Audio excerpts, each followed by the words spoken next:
Subscribe कीजिए हमारे channel को, हमारी नई वीडियो को सबसे पहले देखने के लिए और बेल आइकॉन को प्रेस कीजिए।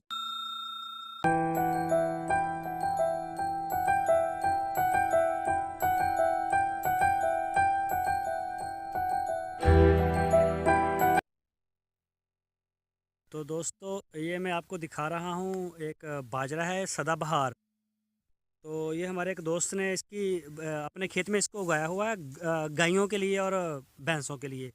ये मैं आपको ज़रा दिखा दूँ तो उनसे हम बात भी करते हैं कि ये चारा जो है वो किस बकरियों के लिए भी बेहतर है या फिर गाय के लिए इस्तेमाल होता है, क्या ख़र्चा है इसका। तो चलते हैं उनसे बात करते हैं। अस्सलाम वालेकुम वालेकुम सलाम। सर, की हाल चाल ने? अल्लाह का शुक्र है जी।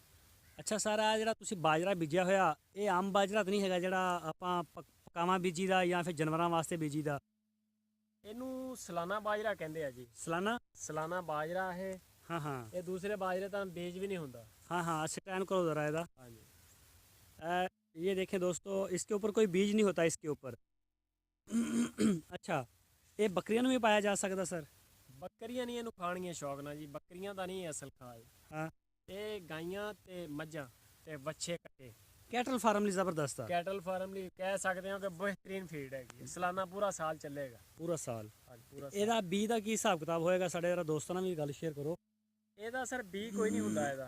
ਇਹਦਾ ਐਸੇ ਤਰ੍ਹਾਂ ਜਿਹੜਾ ਪੂਰਾ ਪੌਦਾ ਮੁੜ ਜੋ ਵੱਢ ਕੇ ਦਾਬਾਂ ਲਾਈ ਦੀਆਂ ਦਾਬਾਂ ਜਿੱਦਾਂ ਕਲਮ- ਗੰਨੇ ਦੀਆਂ ਲਾਈ ਦੀਆਂ, ਬਿਲਕੁਲ ਗੰਨੇ ਦੀਆਂ ਜਿਸ ਤਰ੍ਹਾਂ ਲਾਈਆਂ ਉਸ ਹਿਸਾਬ ਨਾਲ ਹੀ ਲਾਈ ਦੀ। ਹਾਂਜੀ ਉਸੇ ਹਿਸਾਬ ਨਾਲ ਕਲਮ ਲੱਗੇਗੀ। ਅੱਛਾ, ਹਾਂਜੀ। ਤੇ ਇਹ ਪਾਣੀ ਦਾ ਇਹਦਾ ਕੀ ਹਿਸਾਬ ਆ ਸਰ? ਪਾਣੀ ਇਹਨੂੰ ਦੂਸਰੇ ਬਾਜਰੇ ਨਾਲੋਂ ਥੋੜਾ ਜ਼ਿਆਦਾ ਲੱਗਦਾ, ਲੇਕਿਨ ਇਹ ਹੈ ਕਿ ਅਗਰ ਨਾ ਬੜੋਤਰੀ ਬਹੁਤ ਸਪੀਡ ਨਾਲ ਹੁੰਦੀ ਹੈ ਜੀ। ਅੱਛਾ ਅੱਛਾ, ਇਹ ਤੁਸੀਂ ਦੇਖ ਸਕਦੇ ਹੋ ਪੂਰਾ ਸਾਲ ਚਾਰ ਰਹੇ ਆ। ਅੱਛਾ, ਆ ਤੁਸੀਂ ਦਾਬਾਂ ਲਾਈਆਂ ਸੀ, ਥੱਲੇ ਆ ਬੂਟੇ ਬਣ ਗਏ। ਹਾਂਜੀ ਆ ਦੇਖ ਲਓ ਕਿੱਡਾ ਵੱਡਾ ਪੂਰਾ ਇੱਕ ਬਣ ਗਿਆ ਪੂਰਾ ਇੱਕ। ਹਾਂ, ਇਸ ਤਰ੍ਹਾਂ ਹੀ ਵੱਧਦਾ ਰਹਿੰਦਾ ਆਸਾ ਆਸਾ, ਪਾਣੀ ਜਿੰਨੇ ਜ਼ਿਆਦਾ ਲੱਗਣਗੇ ਉਨੀ ਸਪੀਡ ਨਾਲ ਵੱਧਦਾ ਜ਼ਬਰਦਸਤ ਔਰ ਬਹੁਤ ਜ਼ਿਆਦਾ ਗਰੋਥ ਹੈਗੀ ਹੈ।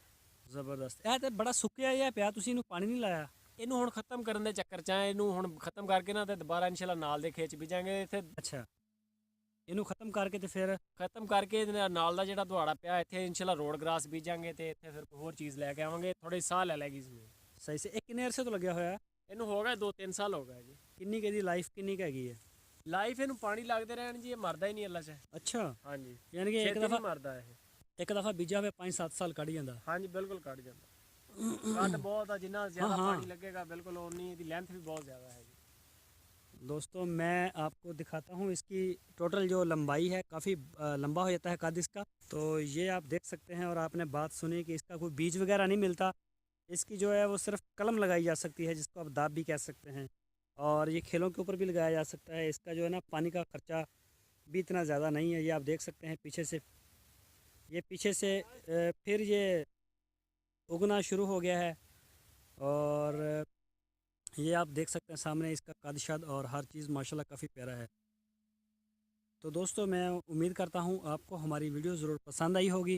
आपसे रिक्वेस्ट है, अगर आपने हमारे चैनल को सब्सक्राइब नहीं किया तो आप हमारे चैनल को सब्सक्राइब लाजमी कर लें और बेल आइकॉन को लाजमी प्रेस करें ताकि हमारी नई वीडियो आपको बर वक्त मिल सके। अपना बहुत सा ख्याल रखना। अल्लाह हाफिज़।